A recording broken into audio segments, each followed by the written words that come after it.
Baik, sebelum saya mempresentasikan materi yang akan saya bawakan, sebelum itu saya akan memperkenalkan diri.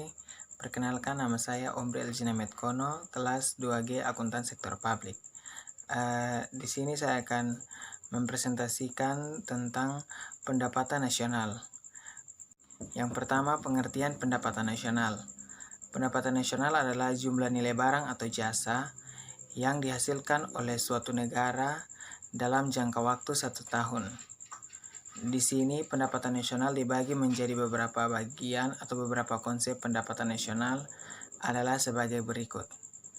Yang pertama, produk domestik bruto atau PDB, atau dalam bahasa Inggris Gross Domestic Product atau GDP.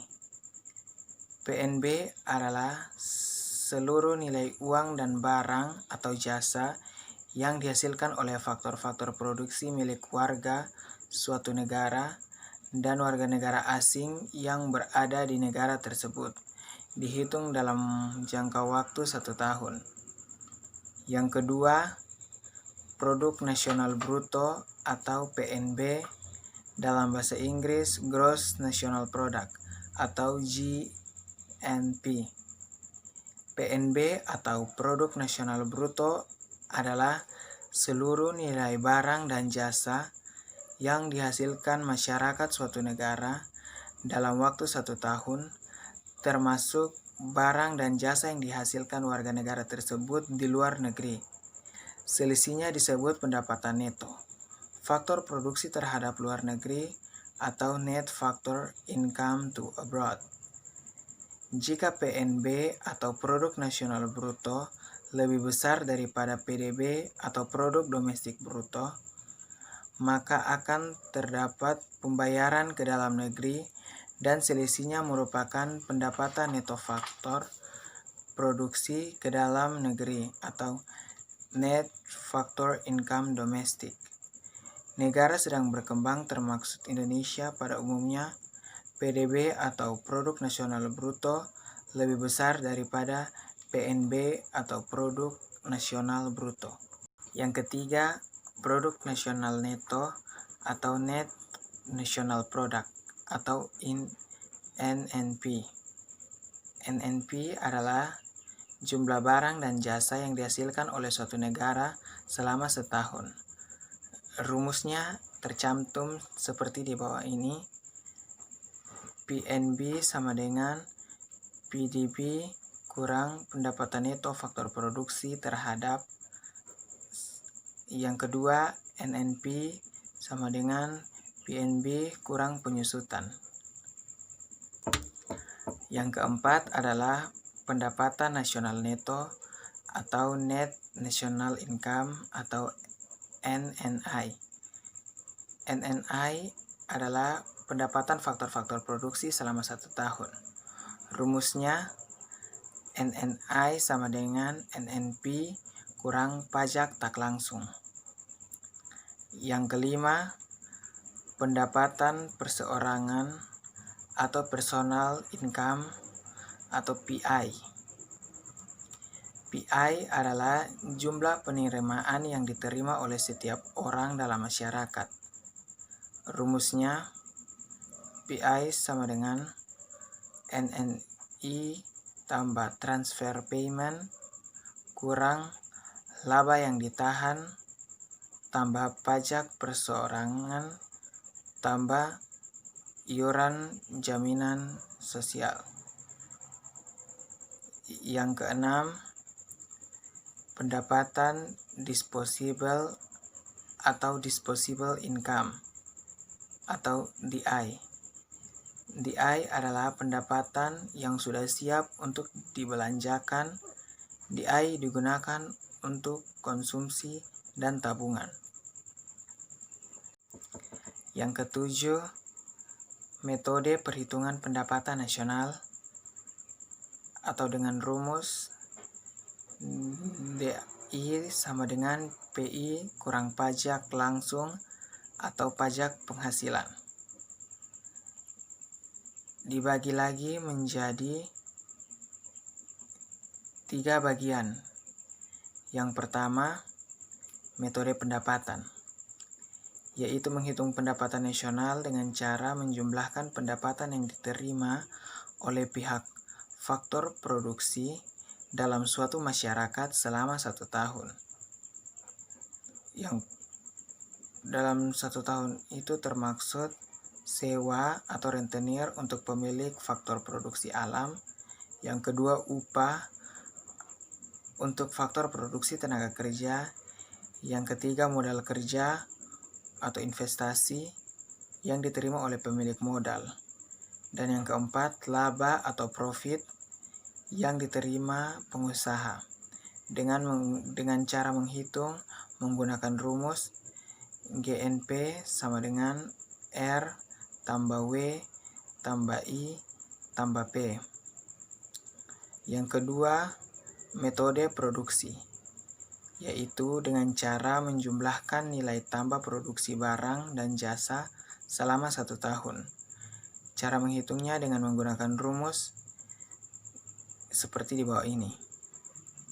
Yang ketiga, metode pengeluaran, yaitu dengan menjumlahkan seluruh pengeluaran konsumsi perseorangan, investasi, belanja pemerintah, dan ekspor neto dan impor. Dengan cara menghitung dengan menggunakan rumus seperti di bawah ini. Yang kedelapan, pertumbuhan ekonomi.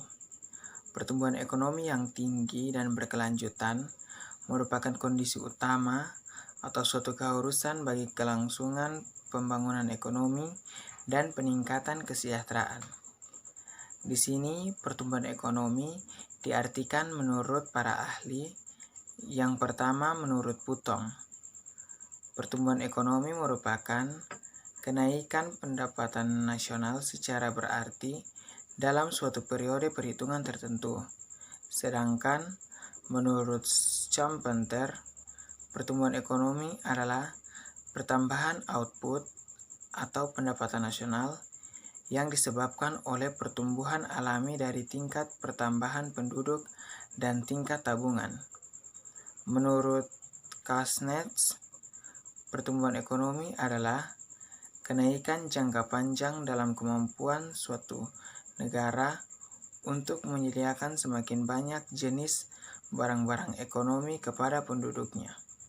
Kemampuan ini tumbuh sesuai dengan kemajuan teknologi dan penyesuaian kelembagaan serta ideologis yang diperlukannya. Dari definisi tersebut memiliki 3 komponen. Yang pertama, pertumbuhan ekonomi suatu bangsa terlihat dari meningkatnya secara terus-menerus persediaan barang. Yang kedua, teknologi maju merupakan faktor dalam pertumbuhan ekonomi yang menentukan derajat pertumbuhan ekonomi dalam penyediaan beraneka macam barang kepada penduduk. Yang ketiga, penggunaan teknologi secara luas dan efisien memerlukan adanya penyesuaian di bidang kelembagaan dan ideologi sehingga inovasi yang dihasilkan oleh ilmu pengetahuan umat manusia dapat dimanfaatkan secara tepat. Dalam pemahaman ekonomi makro, pertumbuhan ekonomi adalah penambahan PDB yang berarti peningkatan pendapatan nasional. Pendapatan nasional memiliki 2 arti, yaitu arti sempit dan arti luas. Dalam arti sempit, pendapatan nasional adalah pendapatan nasional itu sendiri. Sedangkan dalam arti luas, pendapatan nasional menuju ke PDB atau meraju ke PNB atau ke PNN. Pertumbuhan ekonomi bisa bersumber dari pertumbuhan pada sisi permintaan agregat atau AD atau pada sisi penawaran agregat atau aset. Untuk lebih jelasnya dapat dilihat pada gambar berikut ini.